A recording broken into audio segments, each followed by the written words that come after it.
Today we're going to be looking at Miraidon Flaaffy, the archetype that kind of surprised at the World Championships, with a number of players picking it for day 1 and making it through to day 2 actually, where we saw Sage Park as well as Andrew Mahone getting top 32 placements with the archetype, and it seems to have gained that new breath of life, especially with this path-based build, giving the deck a more disruptive element, having a couple copies of Judge and Iono in the deck list, as well as this Stadium card. You can sometimes throw a number of archetypes off their game. You have more of a chance against Gardevoir, you have more of a chance, and you have a better chance of just racing some of the other speedy decks in the game, like Chien-Pao and Lugia, if you just jam that path early and disrupt their plans after you've used Tandem Unit and gone wide on your own side of the field.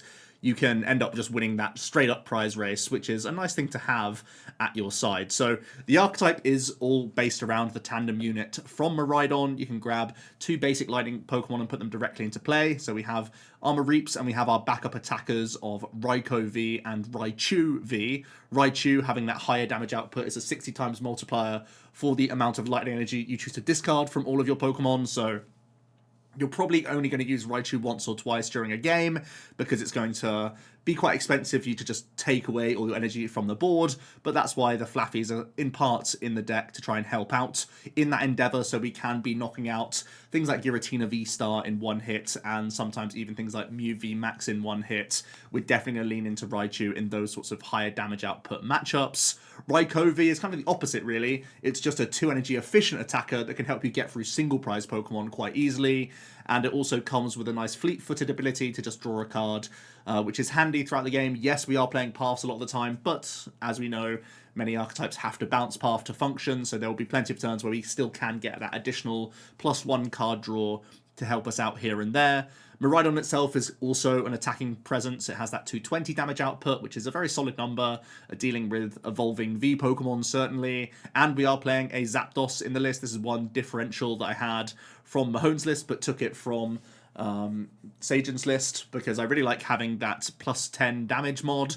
Helps out against Tyranitar V, helps out against Dragonite V, and also it's 1 less energy required for Raichu to hit 310 to help you get through a Mew as well. So it's kind of a soft tech in that regard as well. I still feel like the Mew matchup isn't ideal, but I think at least having a Zapdos in here gives you a little bit of help.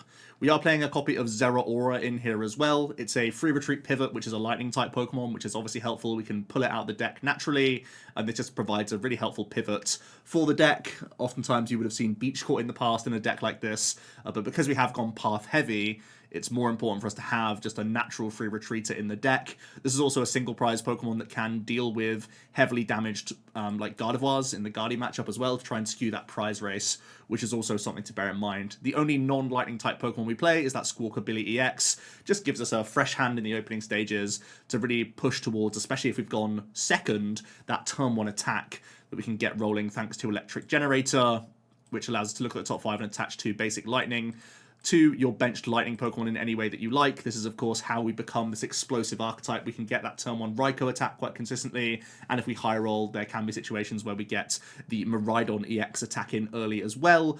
So this is a really crucial card for our deck to get our attackers up and running as quickly as possible, but also maintain the attackers throughout the mid-game. To try and also help in that endeavour, we are playing Bravery Charms to push the hit points of some of our Pokemon, as well as Switch Carts in here as well. I think the combination of Cart and Bravery Charm, as well as these hand disruptors, gives us a fighting chance against the Lost Zone box players, where we're undoing the sort of cram hits and whatnot to deny 2-hit KOs. That's kind of the idea, especially on Miraidon's hit points, maybe a little bit less so with Raikou.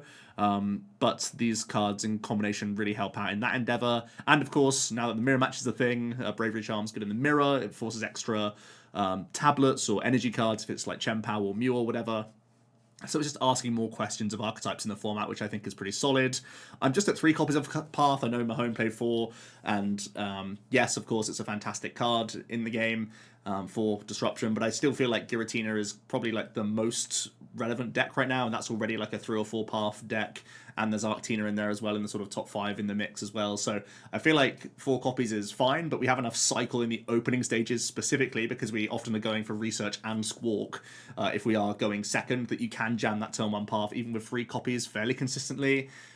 So I feel like 3 is kind of the sweet spot right now. I wanted to gain that extra Nest Ball space, because ironically there's enough path in the game that oftentimes we actually get stuck with a path turn 1 by our opponent who's gone first against us, so I want to have that extra ball search in the deck list and sort of streamline the list a little bit. Arven helps out in getting those Bravery Charms, but also the Forest Seal Stone to give us a V-Star power in the deck.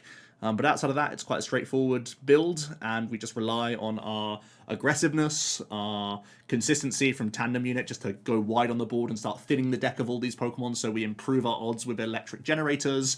And if that gets rolling, then the whole deck is starting to flow quite well, and really it's just a question of getting your next turn attachment every turn and your Flaaffy dynamotoring to the right targets throughout the game. Those are really the only checkpoints you have to start thinking about, and where the next attack comes from. That's really all there is to it. So Miraidon is a very fast, aggressive archetype, and it feels like it's found its footing now in the format, and hopefully the games can show that off. If you're looking for PTCG live codes, make sure you check out the Potown store. You can get a 5% discount on your orders using that code OmniPoke. So, looks like we're going first in our first game. We have a mulligan to start things off. Would have been a pretty solid hand, actually, with Ball Search and Generator. Those are really the only things you need in the opening stages. Generator is such an important card for the deck. The opponent is going to get their opener, and we'll get this first game underway. And, yeah, our hand is still looking good because we've drawn back into a Generator, which is solid. Decided to go with the Raikou up front because the fleet-footed is such a solid option, and we're going first, so it gives me potential to just manually attach even to Miraidon on the bench. Looks like we're up against a Lugia deck, which is a pretty solid matchup for us. Again, I've already spotted that the Zapdos is in the deck, which is going to be helpful. Going to get a Generator in. We are just going to drop 1 energy onto Miraidon, and I'm also going to get an energy attachment to the active, knowing that Lugia doesn't really pressurize us too often turn 1, so that's looking pretty solid. I can even Bravery Charm up, and I'm also going to put the Forest Seal Stone as a safety net on the bench, so pretty much everything you'd want in a turn 1. We've gone wide on the board, we've used double Tandem Unit, and I've got a couple energy drops in. I'm threatening Boss's Orders as well, so there's possibly even a world where I Forest Seal Stone just for lightning energy. Depends on our top deck and our fleet-footed, of course. So I can be taking a 2-prize knockout next turn. There's also Path Disruption we can go for, of course. So these are things I'm thinking about as our opponent has a fairly standard turn 1, getting the double Lugia developed and researching and whatnot. But it looks like we're definitely going to be initiating this prize race. No help from the fleet-footed. Do get a Generator card. I think I want to put this on the Miraidon, right? Because it's most likely that a T-Tar is going to have to respond on our 250 hit point Raikou.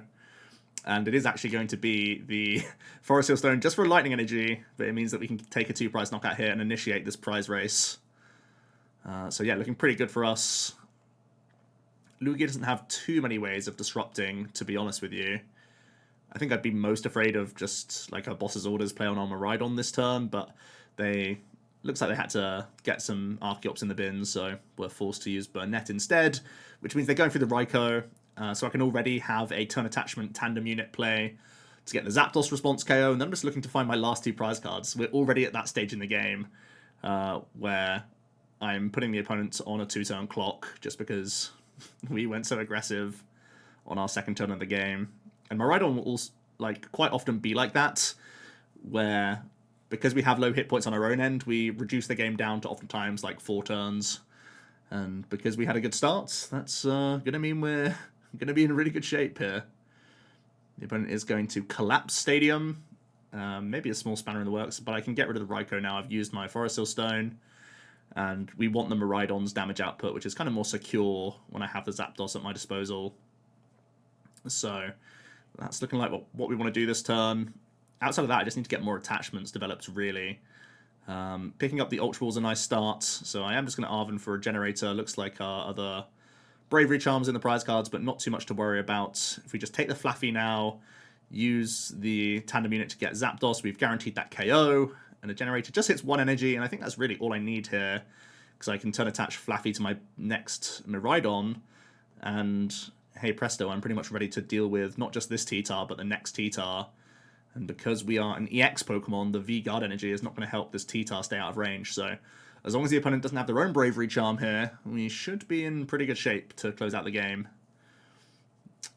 The opponent could try and maybe Gust Zapdos for a single prize knockout, but then I can just, you know, attack twice to win the game as well.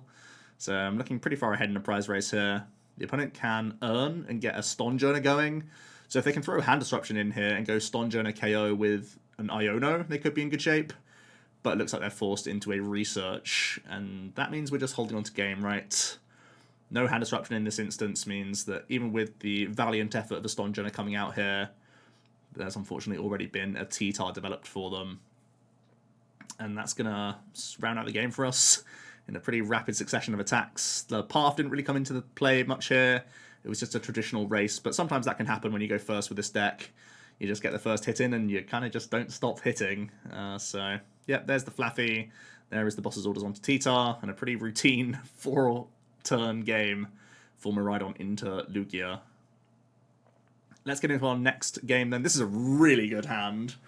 Zeraora start with double generator in the hand. The only thing is we don't have draw supporter right now, which might be making things a little bit awkward. If I go Miraidon, I'd be just forced into fleet-footed cards, essentially, to draw me through. So instead we're going to go for Squawk. So the hand maybe a little bit less powerful than I first thought.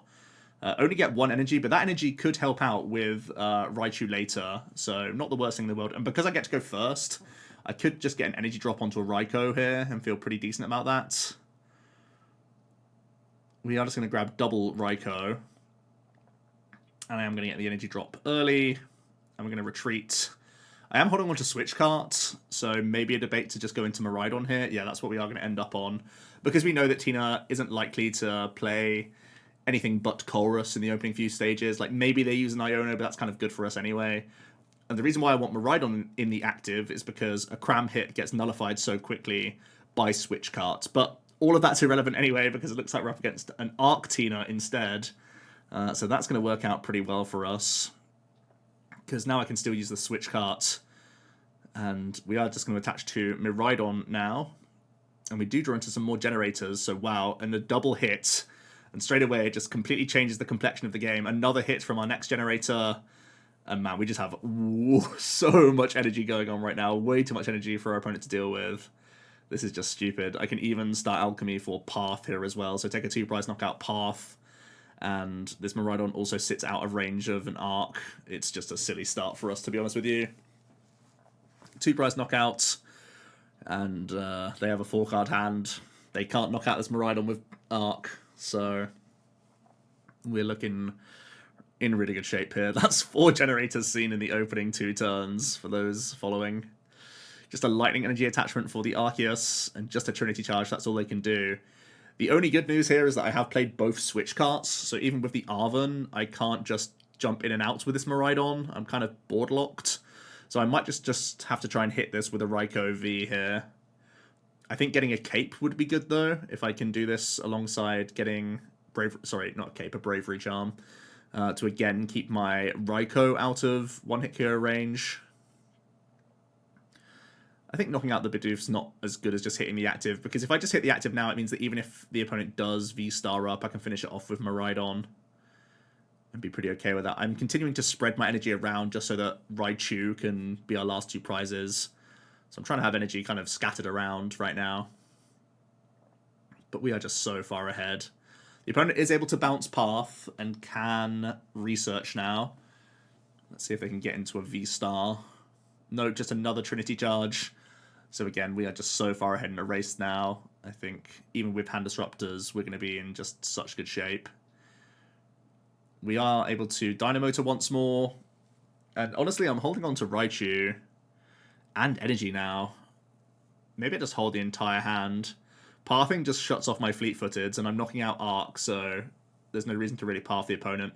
I kind of like this choice. It means I'm just sat on game, right? I can turn attach Raichu, and then I can Flaaffy. You'll notice this list was playing the new Miraidon EX. I've since cut it. I think it's not all that powerful. Not worth the space. It's not that it's not powerful, it's just that I didn't really attack with it enough times, and I already had free retreat from Zeraora, that it didn't seem mandatory to me. But yeah, that's just in one of the games in this this video. Most of the battles we have will have no new Miraidon.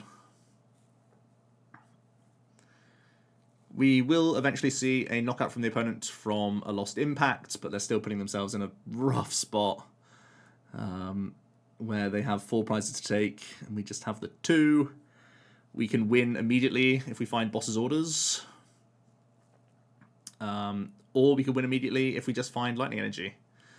So rather than fleet-footing now just for exactly boss, we're going to see 5 cards to try and hit energy. We unfortunately can't with the Raichu.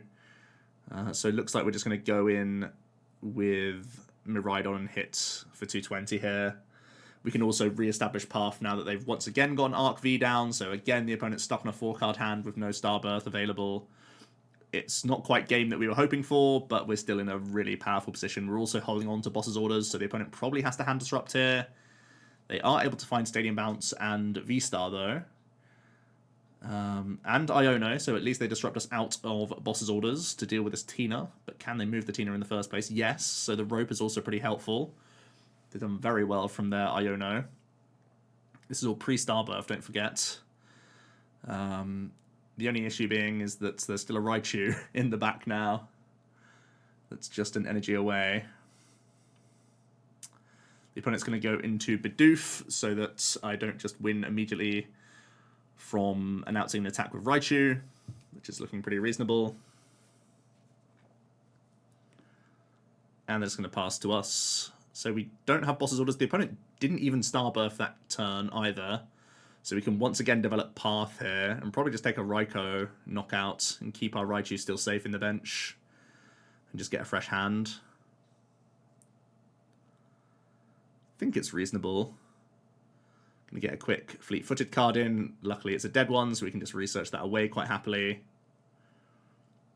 And yeah, I mean, we're just so well developed, so far ahead in the race. Rope is not quite game because I turn attached to Raikou, so I can't just go rope Raichu. Possibly a reason to not have attached before the research. But again, we're still in such a commanding position. The opponent has to belt boss if they're going to be able to finish off Raichu, and even then they'd be hoping that I can't just close out the game. So yeah, pretty nice win there. Let's go on to another game. Once again, a Zeraora starts with Nest Ball. It's exactly what you want to see. And we're up against a Chien-Pao of some description. And straight away we see the Frigibax, so we know it's a Bax caliber build. The opponent can start to draw some cards from Greninja, and they also have a Pidgey, which is actually good for us because we're a path-based build, right? We pick up the Generator, which is pretty spicy. Could help us go fast. We're going to go for Mareep Raikou here. Maybe some argument to get the second Miraidon there and just thin an extra Pokemon. We have a really interesting choice now as well, because it all depends on the Generator, really. If the Generator high rolls there, we have a completely different turn. Because I just get 1 energy from the Generator, I think I probably have to use Squawkabilly now this turn. We're just going to go Forest Seal Stone for Arven for another Generator. Yeah, so we're still really hoping to get that 2-prize knockout, and we actually whiff from this, which is rough. We could have gone a completely different line, which was just deal with the Frigibax this turn and take a 1-prize knockout. If I had gone Generator 1 energy to Raikou, then gone Forest Seal Stone boss, turn attached to Raikou, take out Frigibax, that was also a pretty safe line. But instead we go Squawk, and we are able to eventually Squawk and Seize into another Generator and finally take this knockout. So really good tempo start. A few different lines there. The fact that we had Squawk plus Forest Seal Stone so early meant that we had a few different routes there. And it was interesting because we were also holding on to the path, but of course I wanted to dig deeper first. The opponent is able to get their Pidgeots out, and it looks like they're also able to find Bax Caliber, so they should be able to quick search for a Candy response KO here. Our hand isn't fantastic, but we are still holding on to boss's orders, so there's maybe a chance I can do a backdoor boss play on like a Pidge next turn with Raikou, because I'm holding energy, Flaff, boss. So maybe that's open to us. As it happens, the opponent is using Superior, so they can Hailblade for us here. In some ways, I would have been more afraid of the opponent just using Greninja for double Mareep that turn. I know I had the Switch Cart, so I still would have been able to go boss, deal with Chien-Pao or something else, but I feel like for the longevity of this game, I'm happy that the Flaaffies are still available. So with the Fleetfoot and whatnot, I'm happy enough going for this boss's orders play and just take out the Baxcalibur because they have no backup Frigi, so we basically get a free turn by doing this. So looking pretty good in this case. The opponent can Shivery, Conceal, and Irida here. Get their reload of some Frigibax. They probably need to put 2 down. Or 1 and a Palkia, that does a similar thing. They can get the turn attachments. Can see the Chien-Pao.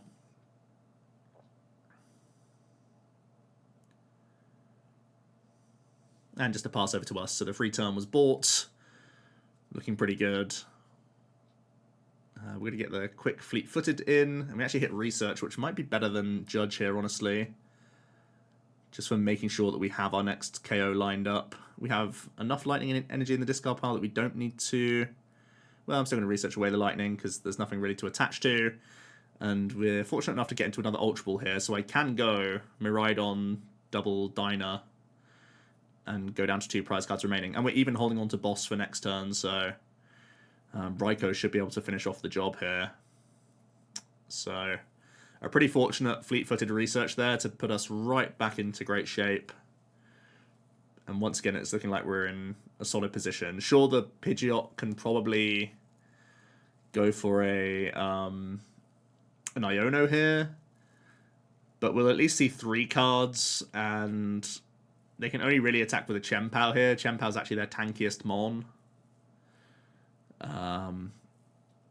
So it shouldn't be too difficult for us to find either a Miraidon KO or like a rope or a boss to close out the game. That's looking like where we're at right now. It is going to be the Chien-Pao coming into the active. The opponent still needs to Candy Bax, of course, as well. It will be a Palkia.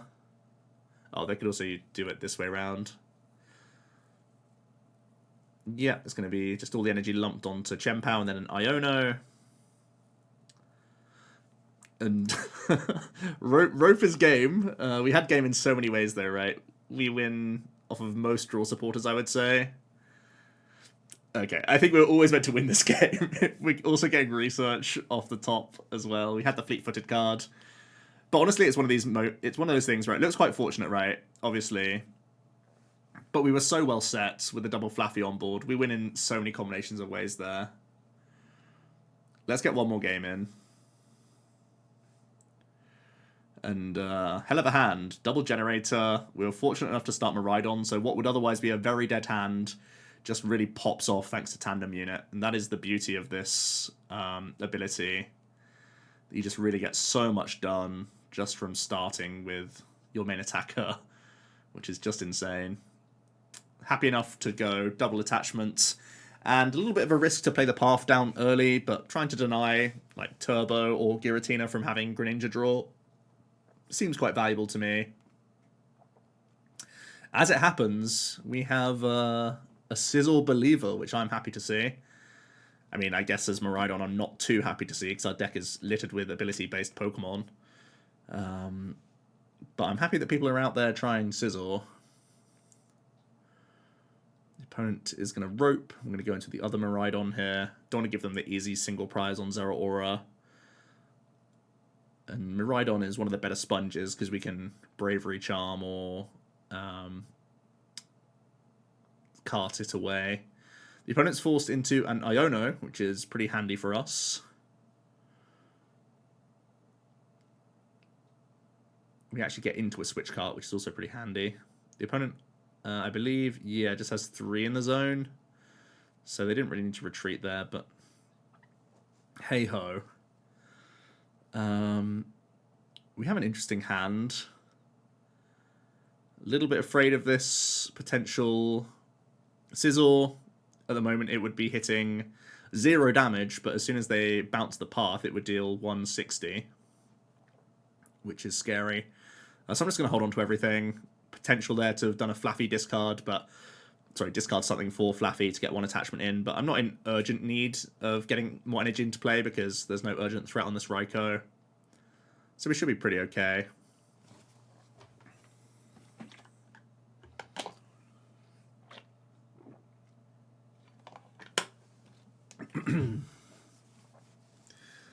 The opponent's going to bounce the path of Beach Court and is going to get a Spit Innocently in. Always good to hit into the Raikou because even with Switch Cart, I'd still have enough hit points remaining for a Sableye to clean it up. So that's looking pretty good. We are able to Fleet-Footed, and that gives us some nice fodder for Ultra Ball finally to get this Flaaffy in the mix.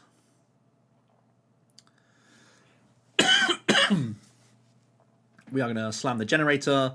I'm not using Tandem Unit because I still don't want to put either low hit point Pokemon or ability-based Pokemon into play. So we are going to Forest Hill Stone for the path once again. Because again, I'm still terrified of this Scizor dealing a huge chunk to me.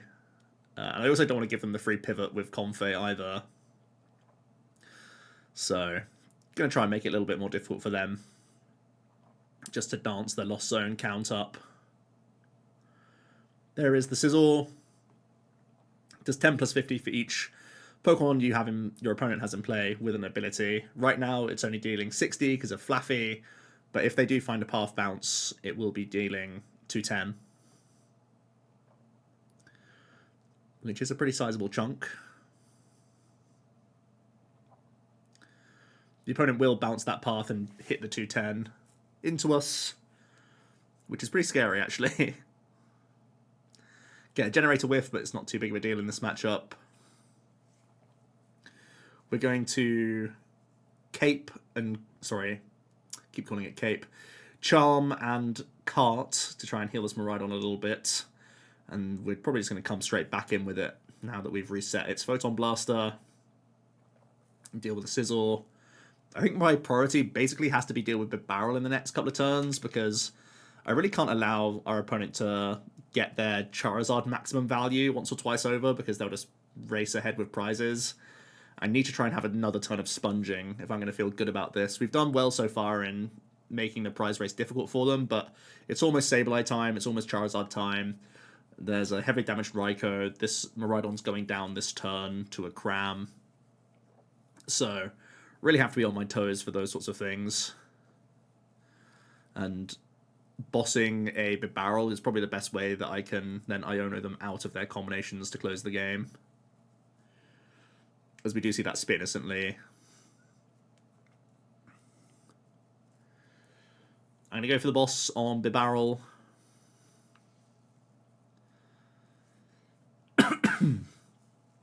I'm also going to start loading up this Zeraora because it can knock out Comfeys and Crams thanks to weakness as well. So that 80 damage can be pretty handy at times.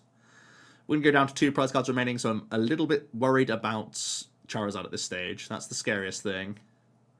Charizard can attack for 1 Luminous this turn, and if they can hit that 250, we'd be in really bad shape. They would then be looking for like Sableye to finish the game on Raikou. If they can't Charizard this turn, we have a pretty good shot though. There are a couple Luminous in the Lost Zone and 1 in the discard pile. So it's us trying to dodge exactly 1 Luminous basically, and it seems like that's worked as the opponent is going for a Cram play here. They are still just 1 attack away with Charizard into our Miraidon, so our priority should be attacking with Zeraora now and using Iono. Because if we're able to do that, which seems like we're there with the Flaaffy and the turn attachment, we're going to make it difficult for the opponent to... So interestingly, Ultra Balling out Raikou is a bad thing for me because it has an ability and it has 200 hit points as well, so it would open up Echoing Horn as a way for our opponent to get a boss KO on Raikou. So we're just going to not take... I should have taken something out of the deck just to put it into hand, so I didn't draw into it. But overall, it was still probably the right mentality to not bring anything out that turn and just go for a Mach Bolt here. With our Zeraora, now the opponent has to go Charizard Boss on Miraidon to win the game. They could also try and trap Flaaffy and go for a Sableye Sprinkle Those are probably their best lines this turn. They have played A-Boss's orders though, so they may not even have Gust available. So I think we may have just about navigated things. We do finally see the Charizard come down. This might just be one of those unfortunate situations, is because I built the deck, I know exactly what's in the deck and what to worry about. But I've tried my best to be disciplined and stay out of Scizor range as much as possible. And it seems to have just about paid off here. Also diligently took out the Bib. So one of those things where I know the list, I know its weaknesses. So I guess it's working out for me. As the opponent is going to just continue to dance Conphase here. And in the end, they don't have the combination to close out the game. So yeah, that's Miraidon. I had a lot of fun testing actually. I tried out a few different builds, not all of them to great success. But in the end, I just went back to a fairly straightforward approach with not too many thrills, and it seemed to do the job. So let me know your thoughts on Miraidon down below. How's it gone in your testing? It feels fun getting 3 games in best of 3. That's probably still one of the best feeling parts about this archetype. Let me know your thoughts down below, and I'll see you tomorrow for another video. Cheers.